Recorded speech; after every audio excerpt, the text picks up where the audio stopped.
Okay, so here is my plan on how to store my sand. Of course, right here I've got two buckets.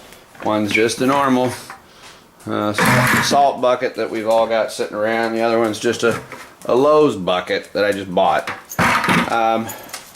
And the reason I went and bought the Lowe's bucket is they're cheap, and the salt buckets tend to be heavier duty and they hold up better. So, and this is a temporary deal. My thought is to I took the Lowe's bucket, and I've got a couple of these, and you can see I've drilled some holes in the bottom of it. And my plan is to put my salt, or my sand, in there and let the water drain out. But the problem is what can I do to prevent sand, because I got a pretty fine sand, from dripping through the bottom. And what I came up with were coffee filters. Lay a couple coffee filters down in there and it would work out well. You just lay it out, but the key is I've got 3 or 4 of them put together is to wet them. And once you get them wet, you see they just lay flat. Put them down there in the bottom, and there you go. You can see the holes, but the sand won't go through, and I think this will work pretty well. And then the water will drain out. I take this out on my deck, just leave the buckets out there, the water will drain off in time, and then eventually it should be dry. So that's the solution I've come up with. I'm just going to take and scoop the sand out. And if you've never had to scoop sand out of a bigger tank, one of the best things you really can use is a dustpan.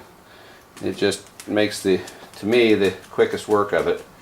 And so I'm going to start going at my dustpan here, and there's my sand, and start putting it in the bucket. Oh, one of the things I forgot to mention, is the reason I got this other bucket here is I'll take the Lowe's bucket, stick it in the other bucket so that the water doesn't run out onto the floor. Carry the bucket outside, pull it out, pull one bucket out of the other, and there you go. So that's the solution I came up with. We'll see how it works. So, okay, so I'm outside now. I've got a bucket here with the white bucket underneath it. This is actually from my refugium downstairs, so I didn't get as much water out of that as I did out of my regular tank. So I actually have more standing water in here, and you can see, there is water on the top of that. So let's go ahead and take this one out and see what happens. Okay, so you can see, I don't know if you can, but there is water already in the bottom of this thing. So it is draining out, and hopefully we'll start to have more water draining out of this thing, and you'll start to see more and more sand appear. So far, not a lot. Well, I can start to see, I can see the water line on the side of the bucket. So it is draining. You can see the water on the ground there. So it is draining. It's not quick, and maybe I should have made my holes bigger, but I think given time it will drain. We'll come back here in a couple 5 minutes and we'll see where we stand.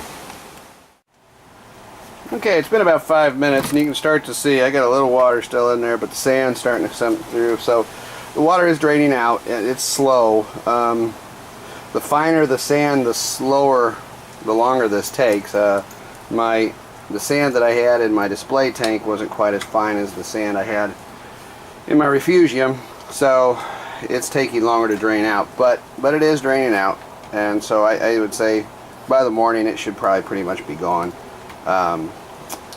So I think this is going to work pretty well, and even if it doesn't, this is what I'm doing.